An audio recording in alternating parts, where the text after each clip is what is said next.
Ladies and gentlemen, please notice that exits are conveniently located at the front and rear of this auditorium. When leaving the theater, we suggest that the exit at the front of the auditorium will allow you easier access to the parking areas. Thank you. They know the ins and outs of everywhere we're going. They will protect you. Horses, run! And they just like, fuck. I was like, what? I feel like I got a great break on a used car. I thought that was a great quote. This is war, Marcus. He's going to the bathroom. Are you in his house, you little psycho? Look, get out of there. Look, it's a giant womb. Yeah, no. Hi, I'm Mike Butler. And I'm Mike Field. And you're listening to the Forgotten Cinema Podcast. Each episode, we highlight a film that, for a variety of reasons, was forgotten by audiences. Whether it be because a more popular movie was released at the same time, or the film simply didn't catch on with an audience in its initial run. We'll discuss what we love about the movie, or maybe don't love about it, but we'll always recommend you revisit it. If you enjoy our podcast, please feel free to rate, review, and subscribe on Spotify, Apple Podcasts, YouTube, or wherever you're listening to this podcast right now. How you doing? Good. How are you? Yeah, I'm doing all right. Yeah? Yeah, considering, the world's all destroyed, but I got a cool helicopter, a really nice loft. Bubble ship, your bubble copter? My bubble copter's awesome. Yeah, that is pretty cool. We are doing the 2013 film Oblivion. So I will get into the synopsis, then I will get into the facts, and then we'll get into what we're talking about. Then we'll tell you why it's forgotten. Then Bo will say, hey, where you can find us, and then we'll tell you what next week's episode is. So that's what the episode's all about. Thanks for joining us, everybody. Good night. In the year 2077, Jack Harper works as a security repairman on an security repairman? Drone repairman?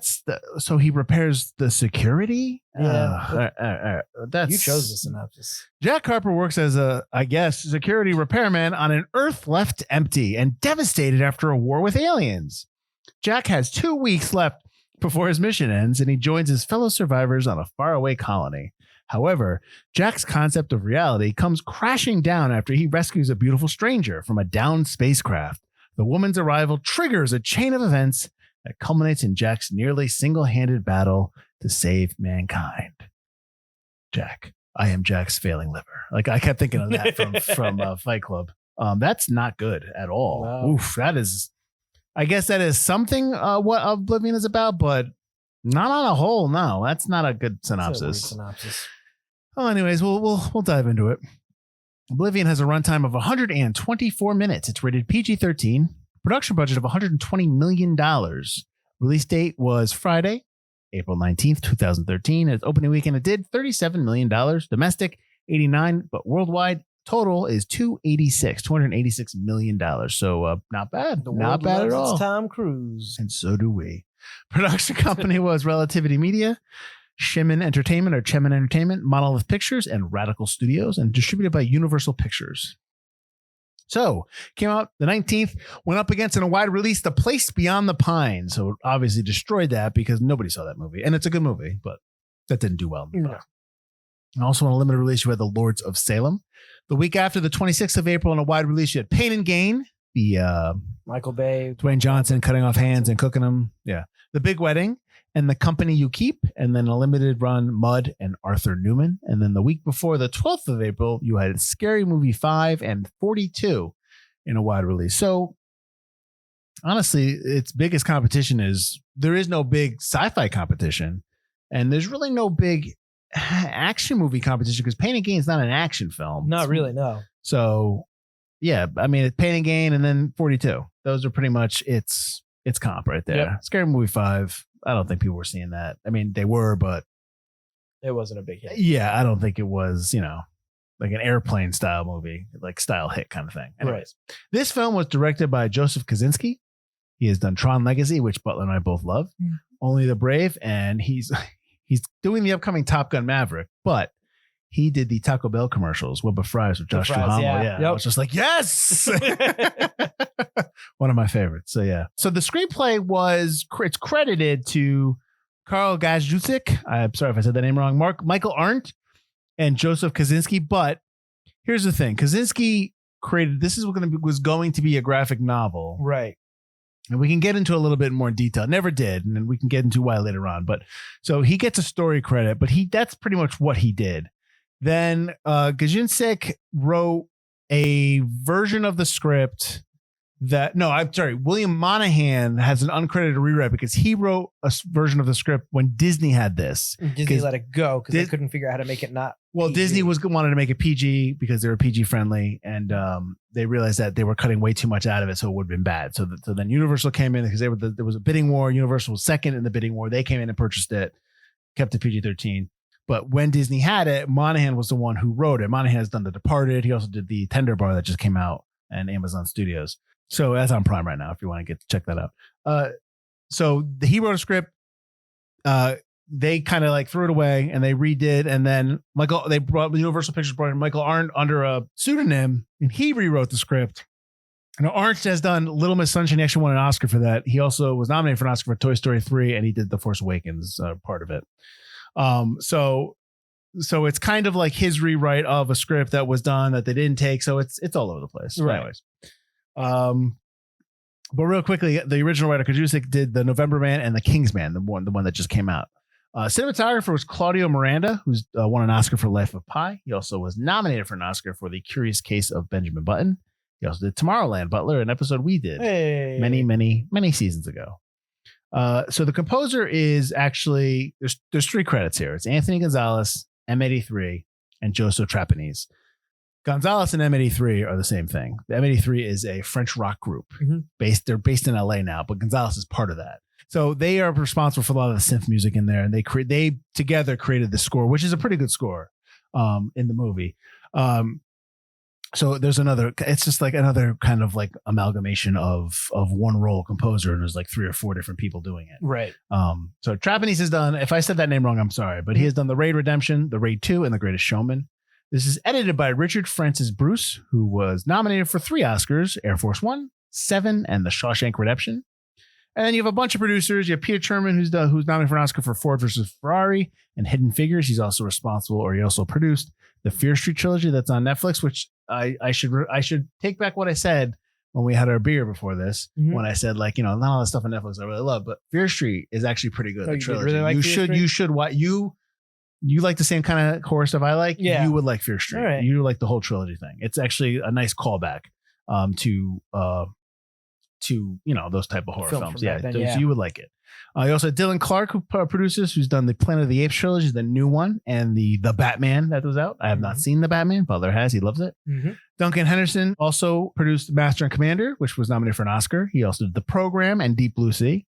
And then Barry Levine, who's done Detroit Rock City, Hercules, the one I think that was in the early 2000s, maybe. It wasn't the animated one. It's the live action one. Is that the one with The Rock? Is he in that? He played Hercules? He's Hercules, yeah. I never saw that. Yeah, you did. I did? It. No, we didn't. Wait, Dwayne Johnson? Dwayne Johnson, we watched it. What was the one that Carl Urban was in? Not Urban, or who's not Carl Urban? What was the one where the wrestler was in? I thought that was the Hercules, or was that the other Conan they did? That was the other Conan. Oh, okay. That's not Carl Urban. Who's that? That was Jason Momoa. Jeez, man. I'm getting old. I don't remember seeing Hercules. Yeah, we watched it. I did? Yeah. I was thinking about that a few weeks ago. I was like, I don't think I've ever seen it, Butler. Are you sure it was me? You watched I have it, no recollection of this film. I remember it, and I was like, it wasn't bad. Right. I don't really remember. After this podcast, we're going to watch the trailer, and I want to see if I remember it. All right, he also did Levine also produced The Five Bloods, which was on Netflix as well. Spike Lee film. All right, so this movie, what's up? Spike Lee joint. He doesn't do films. All right, fine, whatever. I like Spike Lee. That's great. So we all told you that Tom Cruise is in this movie, but I got a question for you, Butler. Yeah. He plays Jack Harper, Tech 49, Tech 52, whatever. Right. Tom Cruise has been nominated for 3 Oscars. Can you name the movies? Don't look it up. Is one of them Jerry Maguire? That's one. The other one is, I always get the name of it wrong. Well, if you want to explain the movie to me, I can help you. I'll take that. He's like the self-help guy. Magnolia. Yep, that's 2. Let's say Steel Magnolias. I know. I always Steel Magnolias. I always make sure. No, I don't. That's why I try not to say. Dolly Parton is not rushing to get him orange juice because he's going a diabetic shot. And then the other one. Interesting. Now, I will say that I got the movie wrong when I was thinking about it. I always thought he was nominated for another film, and I was like, "Oh, darn it! I thought that was that one, but it wasn't." So, is it Rain Man? No, that's what I thought. Okay. and I just totally forget. But no, No, it's not it. But I can give you a line from the movie. From the movie, the other movie I'm getting wrong. Yeah. This is my penis. Eyes Wide Shut. No. Born on the 4th of July. Oh, yep. Okay. When he's pulling. Oh, I knew that too. You didn't? No, you didn't know it because you didn't say it. What kind of Tom Cruise fan are you? Anyways, so yeah, those are the 3 films he was nominated for an Oscar. I don't know, Phil. You ever think he'll have another one? I think he likes action movies now. He's really good at action films, and we can get into that a little bit. I know he's a bit, off the deep end a little in some aspects of his personal life, but we're talking about the films. Morgan Freeman plays Beach. He was nominated for a billion Oscars. Butler, he's been nominated for 5 Oscars and has won 1. He was nominated for Street Smart, Driving Miss Daisy, Shawshank Redemption, Victus, and $1 Million Baby, which he won the Oscar for. Olga Kurilenko as Julia. She plays Julia Harper, Jack's, as the synopsis likes to say, beautiful stranger. It's actually Jack's wife. But anyways, she's in Black Widow, Quantum of Solace, which Butler knows, and Vampire Academy. Andrea Riseborough plays Vika, or Victoria, but they call her Vika throughout the entire thing. She's in Birdman, The Death of Stalin, Mandy, and the 2020 The Grudge. That nobody watched. I honestly, when I saw The Grudge, I was like, oh man, I forgot that came out. But then I remember the poster, and I remember the trailer where the hand comes out of her head. Yep. Yeah, so I did remember that, but that is it. Because I don't think I saw it. I think it lasted a week in our theater. Yeah. I'm going to get this guy's name wrong. Basically, Jamie Lannister is in this. Nicholas Coster-Waldau. There you go. He plays Sykes. He's from, obviously, Game of Thrones. He's in The Other Woman, Wimbledon, and Black Hawk Down. Melissa Leo. He was also in, did you ever watch New Amsterdam? The show he was in where he couldn't die? No. And he lived forever, and he always lived in New York. No. It's a pretty decent show. It was an interesting concept. Is this a Fox show? It was a Fox show. Then it probably lasted, 8 episodes? It lasted about half a season. There you go. Good old Fox. Melissa Leo as Sally. She was nominated for an Oscar for Frozen Rivers, but she won as well for The Fighter. She's also in Prisoners and A Righteous Kill. She's really good in The Fighter. Oh, yeah. Well, she won the Oscar for it. So The Fighter might be a good forgotten cinema movie. No one ever talks about that. Well, we could talk about it. Sure. No problem. Christian Bale. Father Stu. Mark Wahlberg.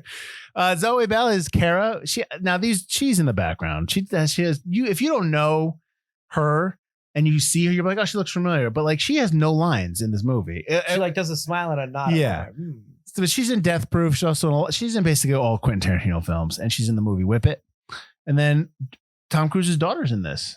Really? Suri Cruz is in this. She plays the little girl at the end. So what was that? Way to go, nepotism. Yeah. Get them jobs. All right. So that's it. Those are the facts. We really need to do some justice for this synopsis, but we probably need to explain a little bit more as we go through what we're talking about this film. I'm pretty positive that we both love this movie, or we both like this movie, but I did have some questions watching it. Okay. I did have some things that popped up that I was just kind of like, well, what's going on here? But where would you like to kick off? Your overall thoughts, or did it change for you upon your second rewatch or third rewatch? I don't know. I still really liked it. I mean, obviously, once you find out the twist, I think it's kind of like you watch it and it's just like watching it the first time, I think, is better than watching it. Like you watch Sixth Sense and it's got the twist, and you can watch it over and over and pick up on new things each time you watch it.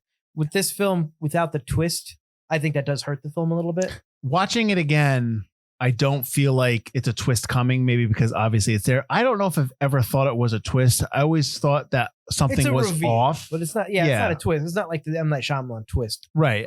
It was always something was off. And what we talk about all the time is the voiceover. Right. And how, I'm not a huge fan of voiceover, but I like it here for a couple of reasons. I'm okay with it. It's not that I like it. I'm okay with it. It has to explain the movie. It has to set it up. They have to do flashbacks and stuff right. The past happened. Which they do kind of, and we can get into that, some of my thoughts there. But also the fact that he's an unreliable narrator, not because he doesn't know. Right, because he really doesn't have the facts. He's giving you the facts that the Tet has told him about. Yeah, he's doing what as far as he knows, here's what's going on in the world. So I kind of like that it's an unreliable narrator, and he's setting up the world, but the world is not what we think, and we have to learn it along with him. we follow him right. So yeah. right. So I thought that was interesting. I will say that just to kind of flash to the end, I don't know what's going on with the voiceover at the end, because while I like what he's saying, I love the poem he's reading, or the lay, as it's called in the ancient Roman book. Right. I'm like, who is this? Who is talking? Is it Tech 52? Is it dead Jack? He knows he has a kid. I don't understand. Like, I just didn't understand, because when it first starts, it's Tech 52 at the end. Yes, yeah, but he says, he talks about the child. Does she know who I am? How does he know? He mentions the kid in the voiceover. Will she remember my face? Like stuff like that, like the child. He mentions that. Does he? Yes. That? And I was like, how does he know he has a kid? Like, well, he might have seen her from. I don't know. He's going to finally find the house. Well, here's the other thing too. I don't know if that was part of the poem, or that was him, or that was, you know what I mean? So I didn't go back and look. There was some confusion on my part towards the end, because initially I was like, oh, it's Tech 52. But then I'm like, wait a minute, I don't know what's happening. So that might be me. And that's completely possible. But I just was confusion for me at the end. That's all. I always just thought it was Tech 52. I did too. Trying to find, his wife. Right. Because he's got his memories back. Well, here's my other question. What about all the other Jack Harpers out there? Are we going to have a situation where we have Agent Smiths everywhere and they're just going to be like trying to get with Julia? Essentially, yeah. Yeah, that's a little weird. Only one Julia. But you have to imagine some of those Jacks are going to die. You think they're not going to accept the... Some of them probably won't accept it. Right. The ones that are far too far away, far too disconnected, will stay with Vika and try to, stop the scavs. Well, you should explain, because that synopsis stunk. But so Jack Harper and Vika or Victoria were astronauts who got sucked into the Tet, which is an alien species or alien robot who comes down to different planets and sucks up all the natural resource and goes.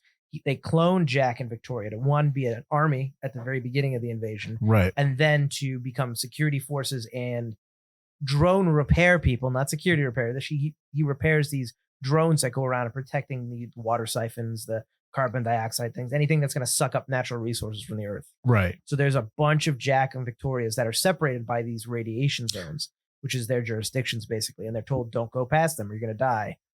These are your only safe space you can be, so that Jack doesn't run into another Jack. Right. And they have their memories erased, obviously. Right. So they think the Tet is the space station where people go before they go to Titan, because people are going off world. Well, and my question about that is their life expectancy 5 years? Because at 5 years, that's when the cloning that's when Jack kind of breaks off from his own clone. I would imagine at some point that's when they get too much of a personality, too much of their own personality. Right. And at some point you have to come up with a reason why they're still there. Right. So she probably has them fly back to the Tet, hooks them back up into the clone vat or whatever. They'll probably just put another breaks one out. Breaks out the organic matter and sends another two out. But they always think they're the only two that are on the Earth. Right. And everything else is a radiation zone. But when in fact, those are just other Jacks and Vickas. Yeah, just kind of like doing their thing. But Victoria is still, even in the other reality or the other radiation zone, when Tech 49 Jack visits it, 52's Victoria, she's still just as set in like, no, I don't want to leave. Well, I think that's something they put in there.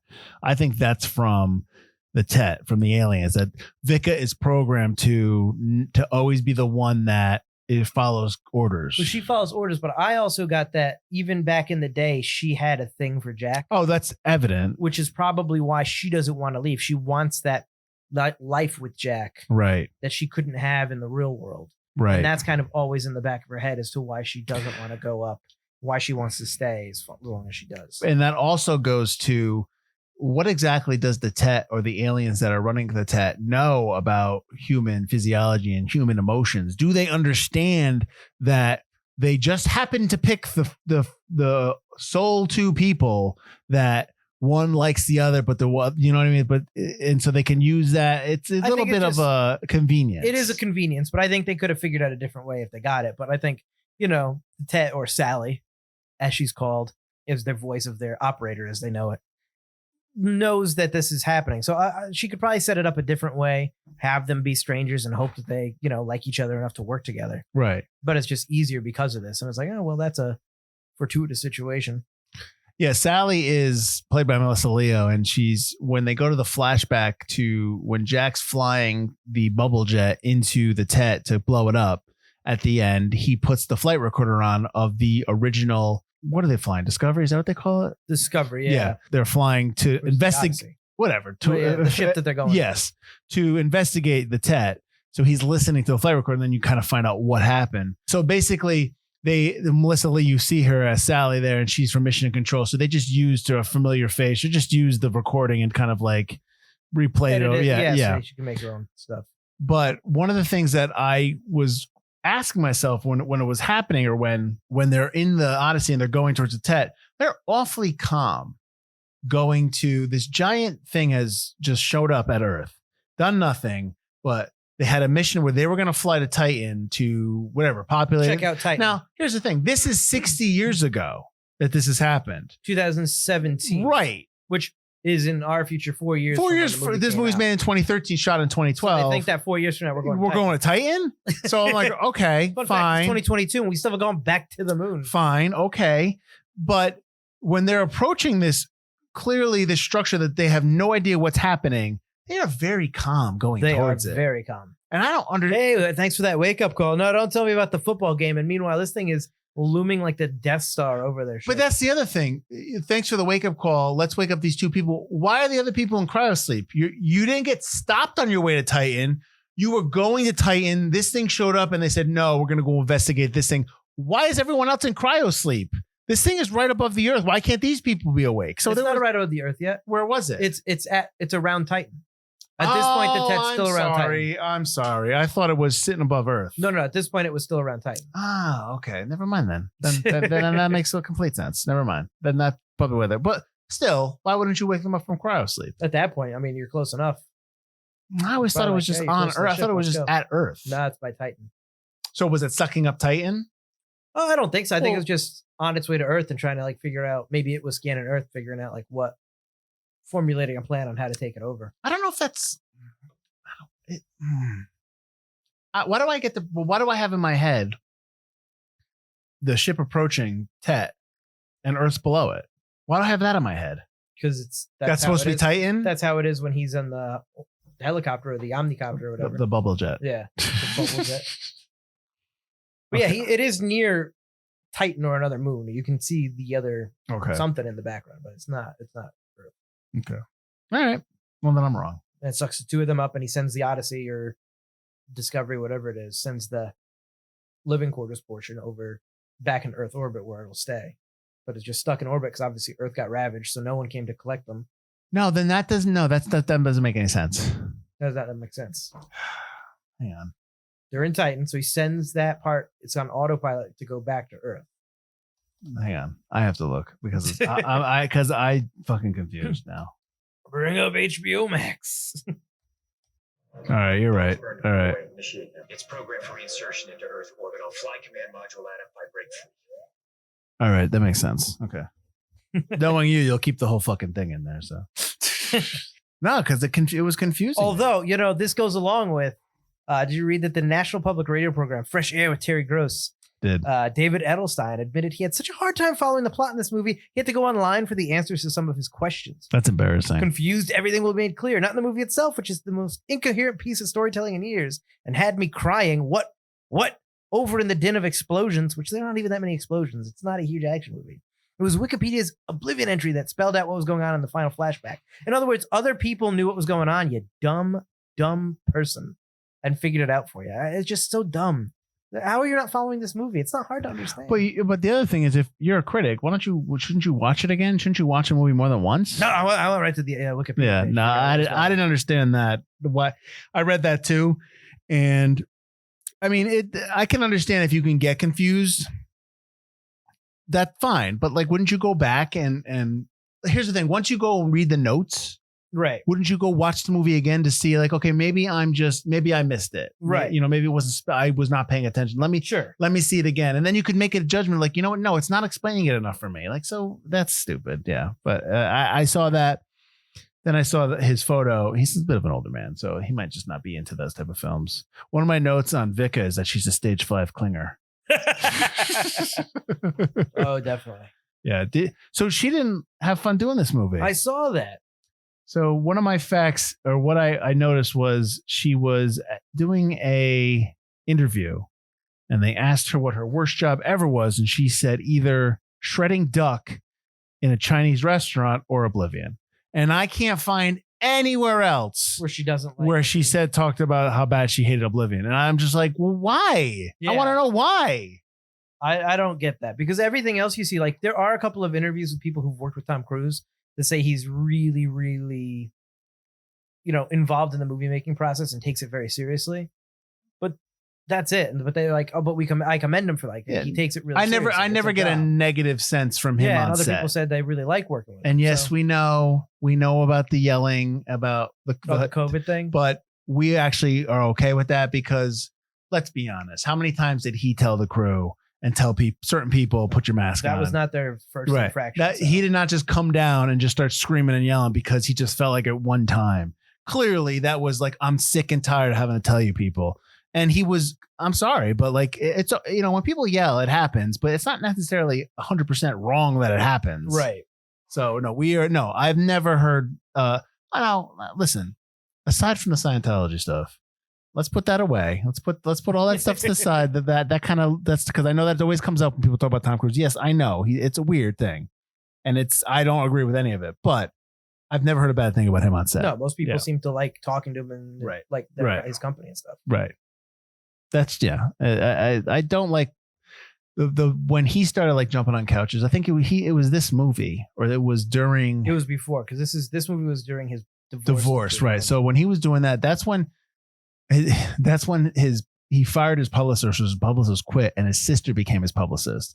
She clearly should not have been doing that job because she was not doing what she needed to do. So yeah, but then if that stuff never happened, you know what I mean? I don't think people would have ever had that issue in terms of Tom Cruise. You know what I mean? It would never come up. That's not to say that he's not, into some stuff. He's clear. Yeah. That stuff is just whatever. This is not the podcast for that. That could be go watch Leah Remini show on wherever it is. Remini. I don't care. Whatever the show is. I don't care what it's called or what I can't. Does she know my name? What does it matter? Does it matter? Is she not a fan of? She doesn't listen to Forgotten Cinema? You don't know that. I know that. So would you have liked Jessica Chastain in this role? Sure. She had to leave, though. She had to leave because of scheduling conflicts. Well, she had to leave because she got cast in Zero Dark 30, and she had to ask Tom Cruise to get released from her contract so she could go do that movie, and he did, and then she has publicly thanked him for that, for letting her do that film. That's a much bigger Well, that's a starring role. Career, if she was playing Julia, she was going to play Julia. The character's fine, but the Zero Dark 30 role is a much better role. Yeah, there's nothing that you're gonna really remember. Like, no one's saying, I'm not saying Olga Kurilenko didn't do like a good job, but there's nothing in there. It's not her movie. It's his movie. Yeah, with Zero Dark 30, it's her movie. Yeah. When you think about the movie, think of her. Right. So. She is like up until the point in Zero Dark 30 when they go after Osama bin Laden. It's basically just her. And exactly. Yeah. She's the one that's pushing forward. She's the one that's. She's the hard ass in the film, and she's the one that's, that Zero Dark 30 is a really good film. Yep. The alternate title for this film, Butler, was Horizons. I saw that. Okay. I mean, Oblivion's also not a great, it's an okay title. I mean, it's the end of the world, so I guess it's Oblivion. But, okay. Well, why don't we talk about the graphic novel stuff? So, this was going to be a graphic novel by Kaczynski. It was originally an 8-page treatment that the director Kaczynski pitched to Radical Publishing as a graphic novel. This was back in 2007. Yep. And he actually wrote a sample chapter of the novel, which went out at right. It was a handout. It was a free handout at 2008 San Diego Comic-Con. And for however it happened, it made it into Tom Cruise's hand. He read it and he approached Kaczynski about working on a movie version. So basically he's like, listen, let's try to do this. And then from there, he started developing it as a feature. And then, Disney wanted it. Everybody wanted it. Everyone, Cruise was attached. It was going to be his, I think he hadn't done a sci-fi film in a while since like Minority Report. This would have been the first one since Minority Report. Because then after Oblivion, he did Edge of Darkness, which is Tomorrow. Live, Die, and Repeat. Edge of Tomorrow. It should be just called Live, Die, and Repeat. Well, that's what it's called. The sequel's called Live, Die, Repeat, and Repeat. Okay. So it was Edge of Tomorrow, right? I'm sorry. What did I say? Edge of Darkness? Edge of Darkness. That's the one with Mel Gibson, right? The remake of the British one, which the British one's actually pretty good. The Mel Gibson one's all right. So that's it was going to, so it never really was a graphic novel. It never really was like It never was, ended up because he right. didn't want to release it at the same time to spoil the film. And he has since said that it was kind of just part of the process of, writing the movie. Like it was just like a process in the writing process. It's how The process in the writing process. They ended up making a whole movie out of it. I mean, I would take the movie. Graphic novel's not a good consolation prize. Like I got a movie out of it. I won. I think they did release a version coinciding with the movie, but I don't know if it was like him doing it or somebody else. Probably doing at that point, it was just like, you take it out. I've got a Tom Cruise movie coming out. Sometimes we kind of dive into the acting. Let's talk about the acting. We both like Tom Cruise in this, correct? Yeah, I think he does a really good job. Okay. What about, do we like Riseborough as Julia? No. Not Julia, I'm sorry, as Vika? Vika? No. You don't like her? But I think that's because she does a really good job. You're not supposed to like her. Stage 5 clinger, everything she does is so against what you want Jack to be doing. She's holding Jack back, and you can clearly tell. You can see his frustration, and you can see how much he doesn't like to be in this fake relationship, that something's wrong, that he wants to be out there. And like, as soon as she drops the flower off that was tough. the roof, it's like, screw you, lady. So he's watering this flower, which they shot it at Earl's Peak in Iceland, which is 2,000 feet high. And they had, the only way you can get there is by helicopters. You knew Tom Cruise was all for that. So they had to transport the crew, the camera, him, everything up there. They had to like fly him up there. So he's watering this plant, brings it back, shows her, because she never comes down. Regulation says she can never leave the high or wherever they live. Right. And so he's always like, oh, you got to come down. It's beautiful. You got to come down and take a look at it. And like he gives her the flower. She just walks off and throws it off the balcony. Yep. So it's just like emotion. Yeah. He's just like, So at that point, you're just like, ugh. So, but it's also, once you realize kind of why she's doing it or what happened to them, I feel a little worse for Tech 52 Vika when you see her again after the first one died. Oh, they never tell you what happens. Yeah. So you see Tech 52 Vika, and she's just like, hey, how you doing? I can't go down there. And she's again clearly in love with Jack, clearly a stickler for the rules.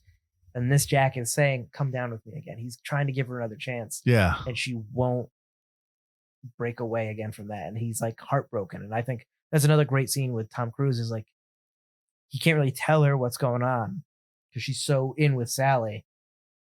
But like, he's just heartbroken the fact that Vika can't and won't come down with him. He can't save her. Right. Without ruining it for Julia and the rest of the scavs/survivors. Right. Because Jack technically never talks to Sally. He doesn't. He never. Right. The first time they ever talk was when she boots herself up on the. Hey, Jack. Department. Yeah. I know we haven't really spoken before. Yeah. Are you an effective team? You know we are. No, Sally.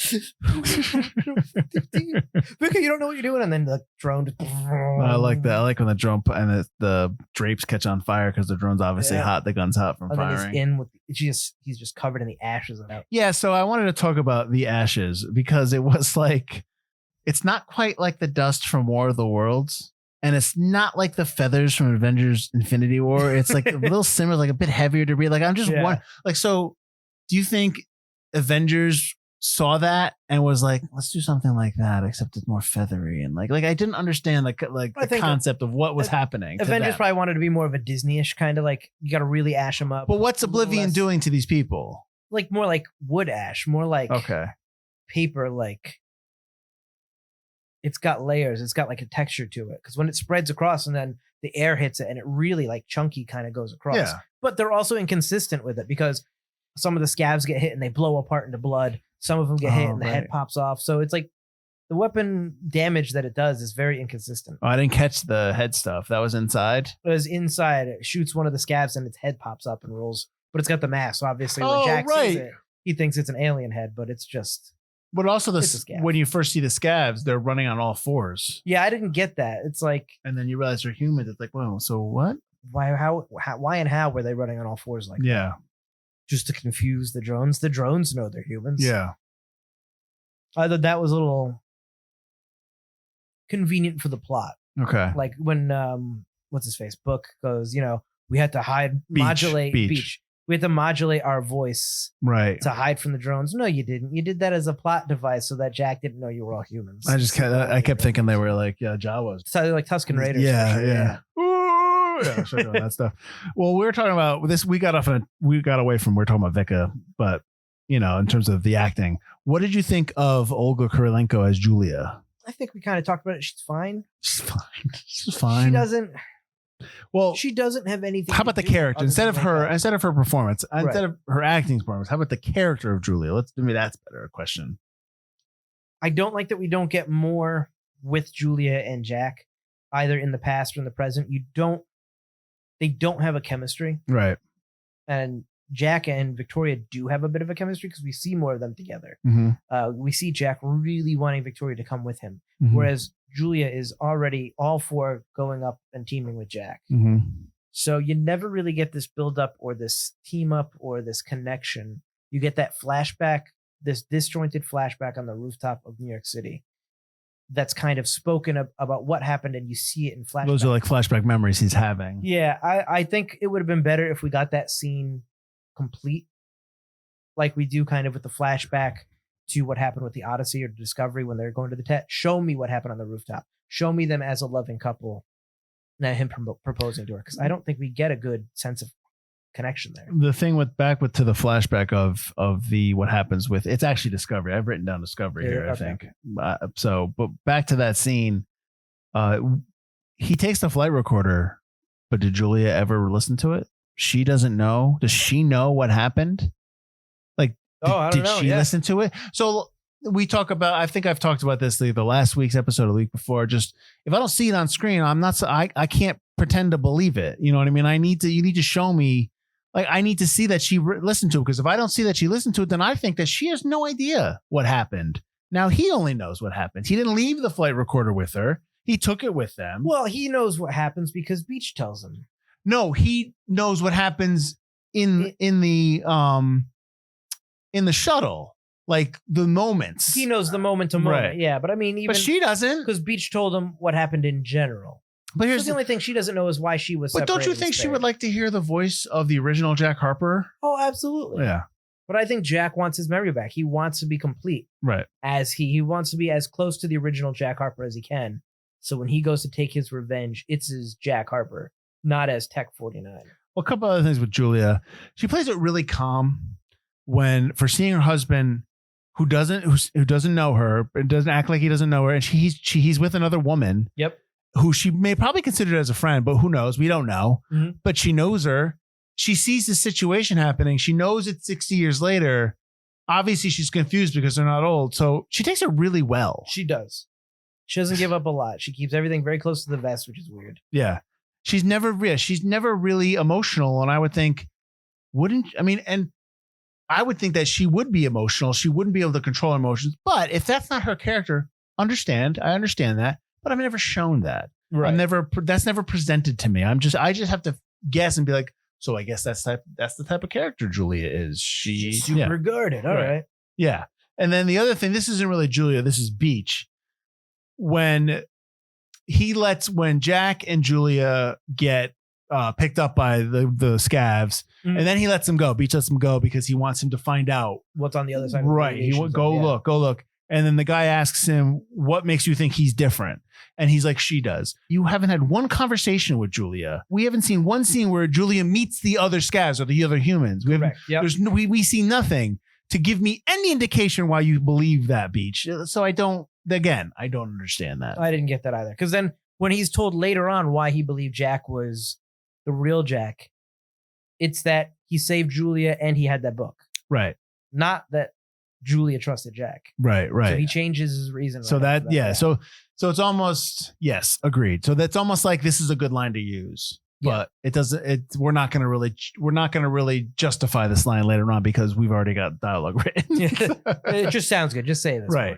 I mean, and still, I don't think these are nitpicks because I do think that these go to motivations. These go to character motivations that we're talking about. But again, it doesn't make me not like the film. I like the film. I there's a lot of stuff in the movie that I like. Oh no, it's good. It's just, there's certain things that, kind of hold it back a little bit. Right. There's maybe, it made its money, but maybe it's not so like not everybody always, oh, I love Oblivion, is because maybe there was a moment, there's probably like 10, 15 minutes where we're just a little confused because some character motivations are not set up properly, and there was no basis for what's happening, so we were lost. Yeah, for me, it's not so much the confusion as the convenience of certain things happening. Right. They just seem to have to happen so that the plot can continue. Oh yeah, the way that it's set up to. Right. Well, I mean, we've gotten negative a little bit, so we're handling some character stuff, and those are only, like, with the exception of Beach as well, 4 main characters. You know, it's a small cast. Yeah. It's not like a big, giant sci-fi epic, which is nice because you don't get a lot of those really personal kind of sci-fi movies into a big budget. You get those a lot of smaller budget ones like this. Another thing I like the technology in the movie. I like the plane, I like the drones, like the bubble ship that we talked about. Fantastic. I mean, it's very 2001, like that kind of technology. I think it looks great. Clean, sleek, yes, modern, yeah, but futuristic. I liked the clone fight because it doesn't look like they did a lot of CGI. It doesn't play a big role in it. Yeah. There are effects in there because there's a scene when they're running at each other, they're running at the gun, but it's shot almost like they use stunt doubles and stuff like that, which I appreciate, and they do it well. Yeah. Because I have a feeling like you could have easily gone the CGI route and it would have affected. It would have been like, you know what I mean? It could have looked like that movie where young Will Smith fights old Will Smith. Yeah. And it would have just been like, oh no. Like, so I liked that. I thought the fight was done well. So yeah, no, that was another thing I enjoyed in the movie. I like the look of the movie, like the look of the world. Not just the technology, but Iceland, the Iceland. Yeah. And that's kind of, because Iceland is like primordial Earth. So it's almost, and that's Jack's whole thing is it looks like Earth is rebuilding itself and trying to survive again. And that's kind of what I would imagine a rebuilding Earth look like would be Iceland. And I think that's really nice. And I like that he wanted Krasinski wanted to shoot this in light. Well, yes, let's talk about so that. many sci-fi movies are shot in darkness. Right. So let's talk about, and this is going to be a long note here. Sorry. So the way they shot this film, especially when they were in the building set, the set, was that they have real glass and mirrors and all these. The sky set set up, and it's a big wide open set, right? And they have they went to Iceland. They just shot sky footage, and they projected it on a huge screen that had 21 monitors. And so they went and just filmed for 3 weeks. They shot all this stuff, and they're in a room. They're in one big room. There's no green screen, and the room has monitors all around the set. Right. And on the monitors are what they shot, the sky footage, and that footage that you're seeing is what lights the scene as well. And it's such a awesome. I think, as a filmmaker and as someone who is, obviously I've acted in commercials, but if I was an actor, I think it would just be awesome to just play off of, even if it's a digital back, you're watching a video. Oh, absolutely. You've got 10 times better than looking at a green screen. And like when you see some of the stuff in the behind the scenes stuff in Avengers, and then just in a giant green room, I mean, that's not interesting. I mean, I can understand why people don't want to do those films. But look at Ian McKellen when he's doing The Hobbit, started crying. Yeah. Because it's like he wasn't acting with anybody. It was all just green. Yeah. And he's like, this isn't what I'm supposed to do. Yeah, exactly. The monitor thing reminded me of, what's the name of what they do now? Disney has it for Mandalorian. Yeah, Stagecraft. It's the same thing. They use LED monitors, the same thing. Right. And I think that's great technology because, like you said, it's so much more immersive and things are lit better. Things look better when you use Stagecraft because like the Tech 49 to Tech 52 apartment sets wouldn't look as realistic if you had to then insert reflections into every item. Something wouldn't look quite right. You watch the first and be like, oh, it looks cool, but with the actual light and the right colors beaming off of all the metallic and shiny surfaces, it just adds something to the film as a whole. And the night scenes look awesome. Yeah. In that apartment. So I'm gonna give you this note. So if the Sky Tower set is what they're using, is what they call that, the house they live in. Yeah. So it was built on a soundstage in Baton Rouge, Louisiana. So Krasinski and Miranda, the cinematographer, you worked with visual effects house Pixelmondo, and to establish the environment and the lighting. They used 21 front screen projectors aimed at a huge wraparound backdrop to form one continuous image, rather than the usual blue screen or green screen backdrops. The backdrop consists of a single seamless piece of painted white muslin. So basically it's wrapped around the whole thing, enabled the full environment to be captured in camera and assisted in lighting up to 90% of the set. If they used the blue screen, they would have had to, and had been for the glass house, the glass would just disappeared in the blue lighting. And so they had to reproduce digitally in post-production. So they put the FIP glass back in. It's like, so, and one of those is the actors enjoyed working in the environment as they could look outside and actually see the sunrise or sunset imagery. The technique allowed them to cut down on both the effect shots, which ended up being around 800 in total, and the expenses. Even the control table, which Vika operates, was filmed, then displayed on a large screen. So, and that's obviously the precursor to stagecraft. I like that. Cruiser says that the Sky Tower was one of his favorite film sets. I mean, that's just like, that's the thing. It's like, yes, you make believe and you pretend, to boil it down to simplicity. Right. You make believe you're playing pretend, but you know what? You still got to give them the toys to play with. You know, you put them, like, I get it. Like, it's put them in a room and just pretend that, oh, there's a big giant monster there. But like at some point, like, you do want something tangible there to play with. And I think that's great. One of my favorite things in Star Trek 2009 is, they built a bridge. Right. A full set that they could take pieces off if they wanted. But they had like the actors in like a behind the scenes thing go, and here's my monitor.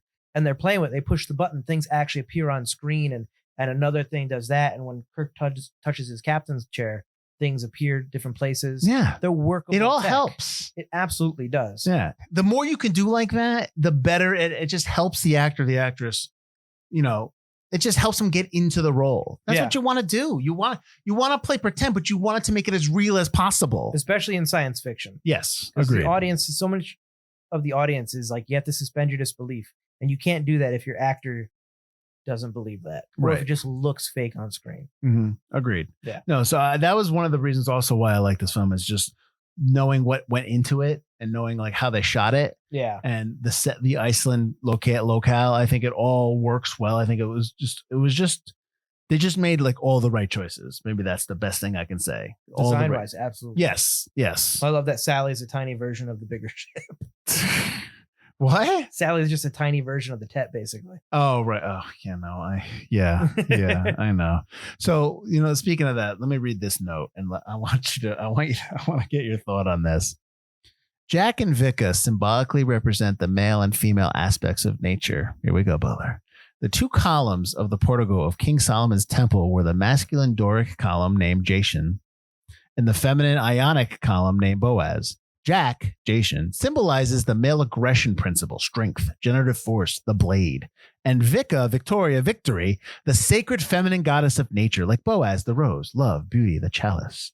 Just like Jack and Rose from James Cameron's Titanic, this is why the Tet, a feminine entity associated with Luna, the moon, is shaped like an inverted triangle, symbolizing the chalice, the cup, the womb, or the Holy Grail. What do you think about that note? I think, again, you're going far too into it. Not everything is this deep-seated sexual. Look, it's a giant womb. Yeah, no. It's a cool-looking old-school sci-fi design. A triangle is unnatural in origin, which makes it artificial looking.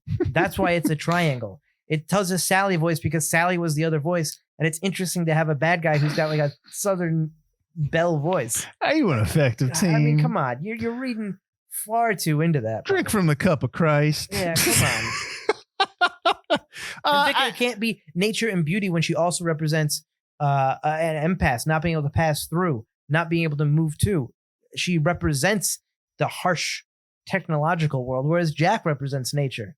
So, boom! I just threw out your argument right there. I mean, I'd like to understand what Julia represents, but I guess that they didn't have time for that in that note. I don't think the screenwriters had time for that.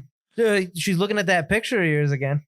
I know. So yeah, Christina's World pops up again. The portrait of Andrew Wyeth, and if you listen to our Flyaway Home episode, we kind of go into that whole the backstory of that.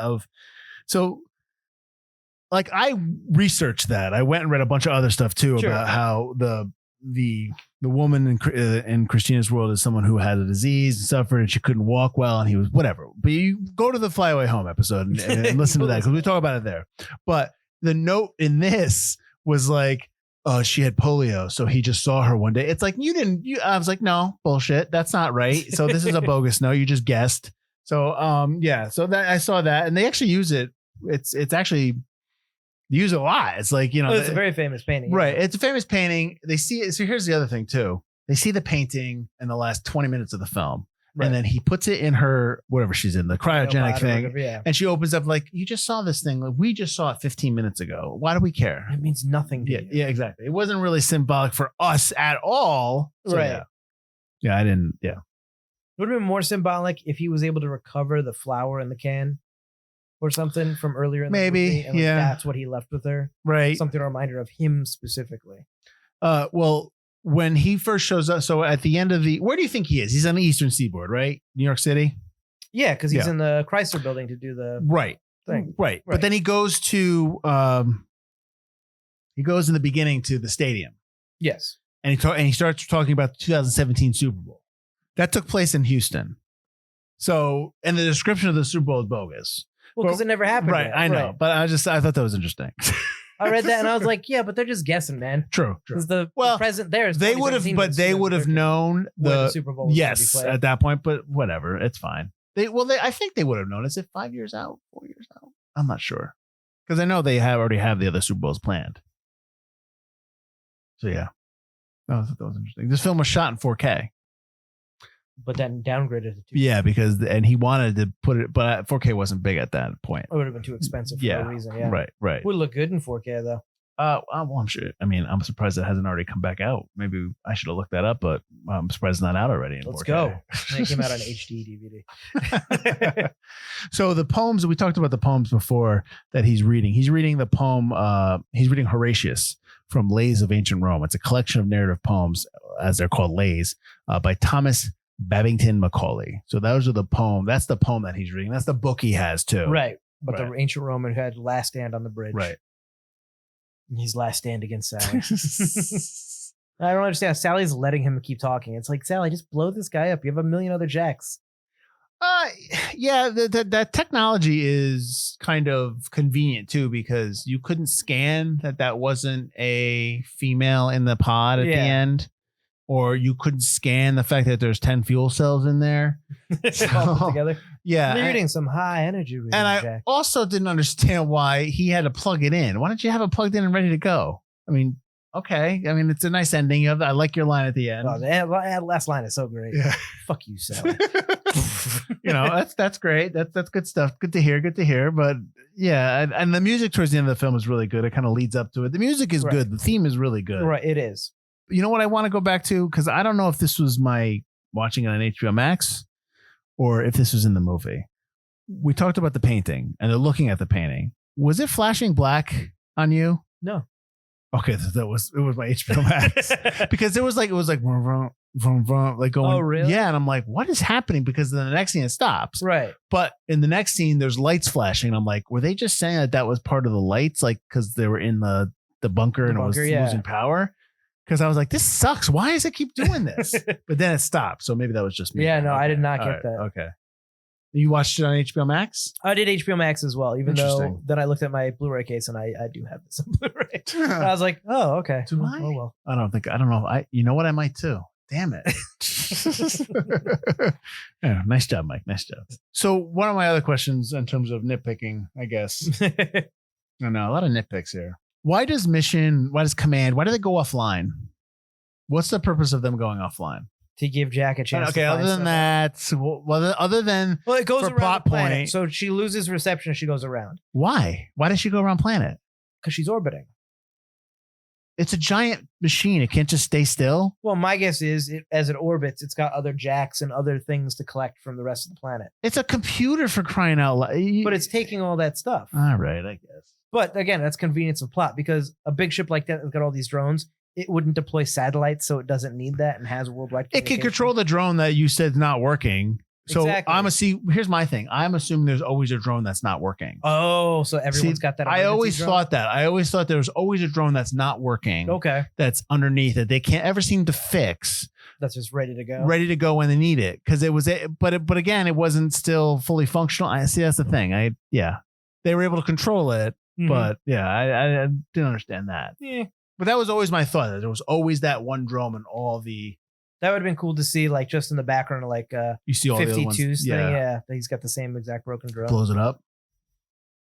But Vic is dead. I mean, that Vic is dead. Tech 52 Vic is definitely dead. How is she dead? She's gonna stay up there until she runs And out just- of food and water. And Well, Well, now she is. Yeah, because she would have seen the Ted explode. True. But then maybe she would have thought, I've got nothing left. And then killed herself. Her idea is that that's a space station. Yeah, that's our only way home. Right. Everyone on there is dead. So now I'm the only person on Earth. Yeah. No. Well, then maybe maybe these people that are roaming around are going to try to help these people that are up there and say like, hey, we'll see. But I think Nikolaj, his character, like wasn't a big fan of these other Jack and the Vickies. He was at the end. He was happy. He smiled. He didn't have his gear on. But there's the other thing too. Like they show up there. I'm like, I'd stay. It's nice there. Where are you going to go? Oh, absolutely. That's a little oasis. There's still all that stuff. Yeah.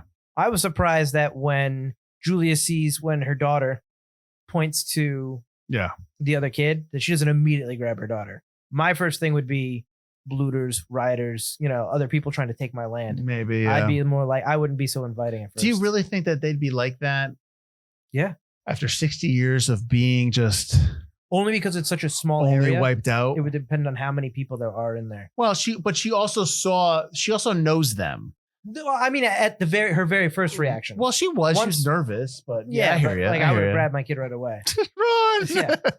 But then obviously the characters from earlier pop up, like Zoe Bell's character and Nikolaj Coster. Yeah, they're right there. It's like, oh, okay. Yeah. It's these guys. Let's still get off my land. Go to the other side. When I play my record player loud. All the time. All day, every day. Powered by... Do you think all the Jacks build homes like this?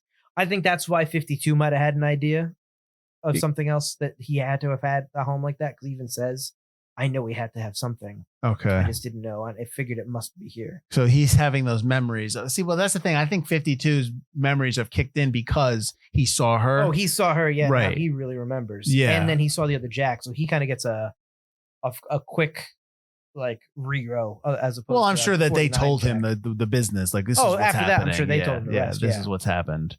And he's so. Oh, buddy. But also, so 52 gets tied up by 49 as 49 steals his copter to get a med pack right at his home base. Right. Julia is bullet wound dying 20 feet away from him. Yeah. And he leaves her? Maybe he doesn't see her because she's like underneath the rock. I guess. But where's he go? Yeah, I know. He just runs away. He's like Desert Jack too. Like he has like he's got the handkerchief. That's how you can tell. He's got the crappy world area. You're part of you're the desert contingent. Yeah, maybe he's got a little desert oasis he has. Maybe. Or a cave, maybe, with all that stuff. Mm-hmm. Well, that would mean that he ran into the radiation zone. At some point, yeah. Yeah. Well, it's been 3 years, so yeah, we're not gonna At some point, he's probably like, well, there's no more food in this desert. This desert kind of sucks. Yeah. Let me take my chances in this place. And the 49 and 52 is I don't know if this is on purpose, but it's Tom Cruise's age when he did the movie was 49. He turns 50 during the film, but 52 is 3 years later, and this is 3 years later in the movie, and she sees 52. That's what it's supposed to be like, but whatever. I think it was more incidental, but okay. I don't know. That's what I'm saying. That's just whatever. Who knows, man? I know that as a birthday gift, Kaczynski gave Cruise the motorcycle he drives, which is a pretty cool. Do you think that's in his contract? He has to have a motorcycle in every movie. He does like his motorcycles. I know he drives his main motorcycle is a custom built. Yeah, by a Scientologist. I can't remember the company, but it takes your height, your weight, your gait, all of that into account, and then they build the bike from scratch around you. Well, if I had billions of dollars, I should make my own my own stuff for me only. I mean, of course. But his bike only can go 20 miles, I think. The bike that they have, because they have to hide the gas tank, so it couldn't. Because they're supposed to look electric. Yep. Yeah. Well, I'm sure they have electric bikes now. They do. A Black Widow in Avengers was driving the first all electric. What was that? How much did that cost? $2 billion. 80,000, I think. I did just read that GE and Honda are coming together to build electric cars for under 30,000. So they're affordable electric cars. It's like, all right, here we go. The future is now, man. I'll tell you, I'll get one. I do want one. I do want one. One of the other things I wanted to bring up that I liked was the not just the technology. Obviously, we talked about that, the shape, the bubble jets and the circular drones and stuff like that. Was the sounds, also the audio stuff. So like the way the drones talk to each other, the way the drone sounds. I like that. I liked when they go to see the Tet in Discovery, there's an alarm that goes off. It's actually it's an actual TAWS alarm, which is a terrain avoidance warning system that's actually used in aircraft now. Mm-hmm. I just a lot of the technical stuff I really dug. Maybe I dug the technical and the behind the scenes stuff a little bit more than some of the character and plot stuff, just because we just sat here and talked about it for about an hour or however long this is. It's a good general plot, but it's got a lot of conveniences to keep that plot going. Right. Although there's a lot of stuff that I do like on screen. I like when Jack is running when they're fighting the drones, when they open the door to get out, like, oh shit, the drones are coming. Yeah. So that was a little weird. But when he jumps after shooting and it explodes and he jumps, but then the explosion pushes him forward. Yeah. I liked that. I thought that was a pretty cool stunt. He did that full jump himself. Of course he did. And that's probably why I like it even more. Hopping over 2 of those rails as he goes. I like when he cuts when he's trying to go back up, when he's in the library and the scavs get him. Yeah. And he's going back up and then the line gets cut. Yes. And then you slow-mo and he's just like, oh, no. And he goes down. I think that looks good. The only thing with that scene is that there were moments where I couldn't figure out where the action was happening because the way it was shot was so choppy that I really wanted the camera to pull back a little bit or have longer cuts, longer scenes, because I didn't know it was, I don't know, maybe they just had to do that to mask stuff, to hide stuff. Sure. But it was a little jarring and I was very, not confused, but I was just, what's happening? Where are they going? And so that they tried too hard to cover up the scavs. Yeah, maybe that was what they were trying to do there. I don't know. That's probably keep them in darkness. You go too far away so that you can't really see what's getting shot at or if anyone's getting hit. And just a couple more things because I just want to go through the notes. Let's talk. So when Jack comes back after the plant and they have dinner, okay, she throws the plant out and they have dinner that night. Sure. Why is she dressed up? And why is he just in a t-shirt? Like she's like super. It's like she dressed for dinner and he's just like whatever. Just because she wants to seduce him. Well, that's the other thing. Do we need the skinny dip? Do we need that? Does that need to be in the movie? I love the pool. The pool's fantastic. But do we really need her getting naked? I think that's the last time you're going to see. That's the last time you see him together before he meets his wife. So you have one more very intimate scene with someone who's not his wife. Sure. To make it more awkward when Julia appears. Okay. Like, I just don't know. I just question the skinny dip. But here's the other thing. When he goes into the water, he looks like he's younger. And but then he has that memory. And I'm wondering if once he pops into the water, is he having that memory? Is he part of that memory? Or because then he wakes up. Sure. Okay. Yep. So I was wondering, like, okay, wait a minute, because it looked like they de-aged him. Now I don't think they did, but it just looked like that. Mm-hmm. But then I was like, wait a minute. Then he wakes up from the dream. I'm like, wait, shit, is that the dream? Was that the water? I also was curious. About that kind of threw me off a little bit too. No, I did notice that. All right, but so this movie made a lot of money. It did, and so obviously when that happens, we always get blowback from people. This isn't forgotten. Why are you saying this is forgotten?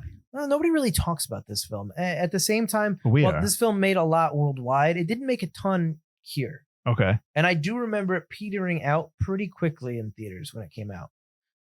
And I think that part of that is the plot. Part of that is the twist. Part of that is there are so many Tom Cruise movies. You know, love him or hate him, y'all love Tom Cruise. Everyone goes to see all his movies.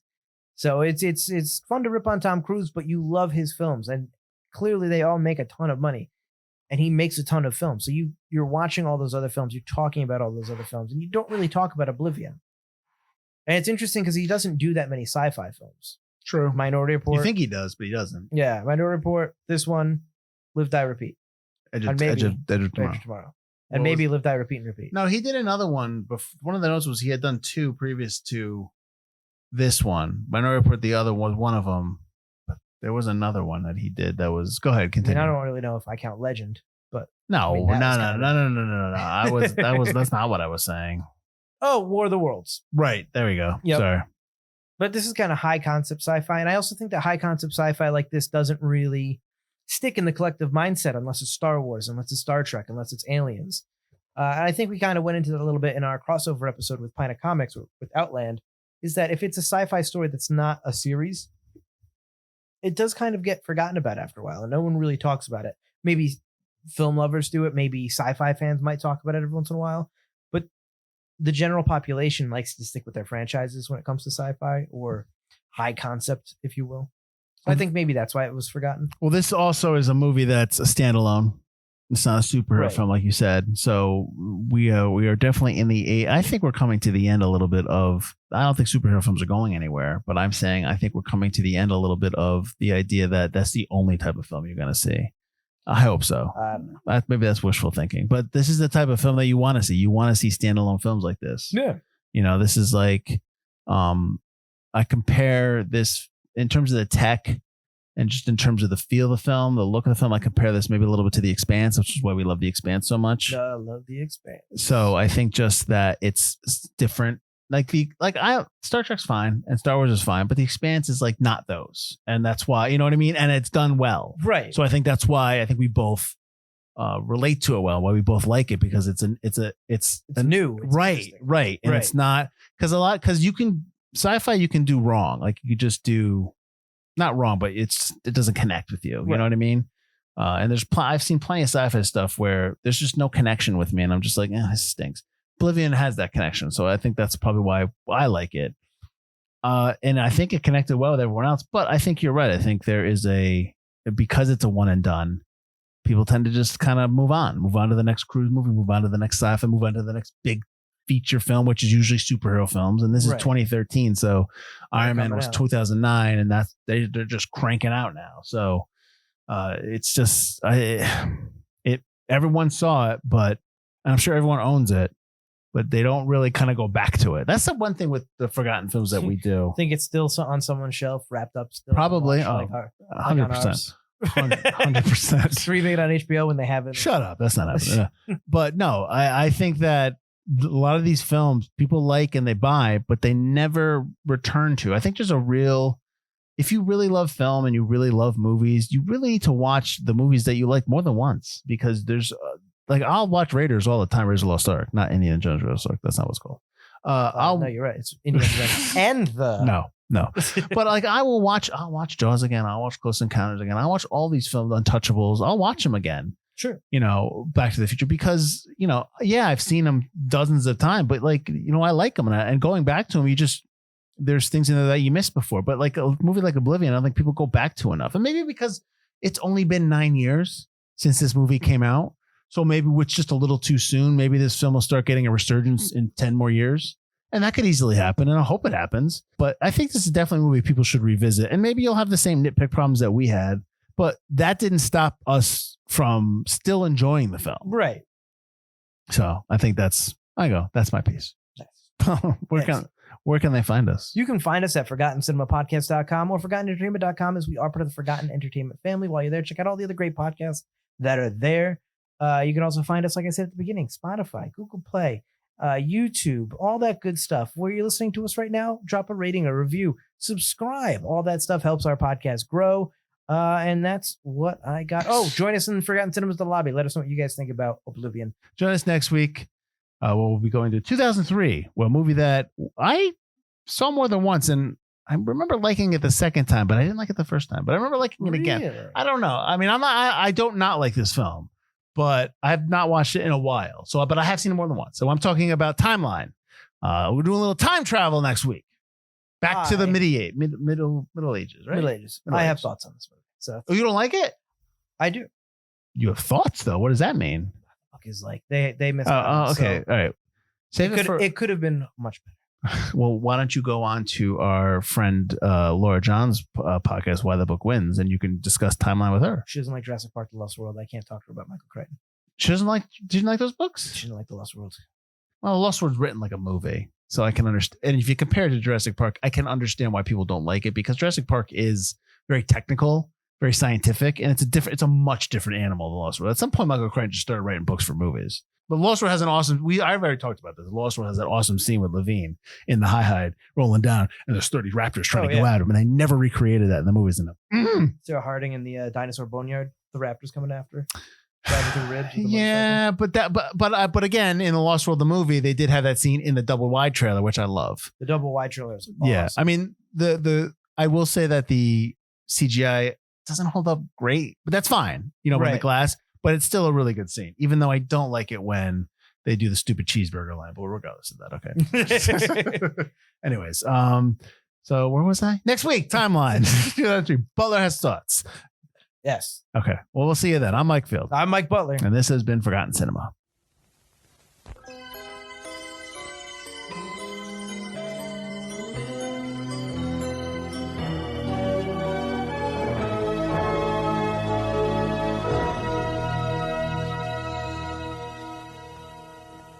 Field. Yeah. Are we an effective team? Are you an effective team? Shut up, Sally. You don't know.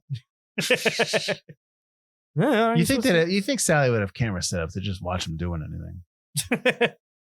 Sally, are you a creep? I'll see you did it again. Are you an effective creep? You're not using the pool the way it was intended. We have drones that clean that.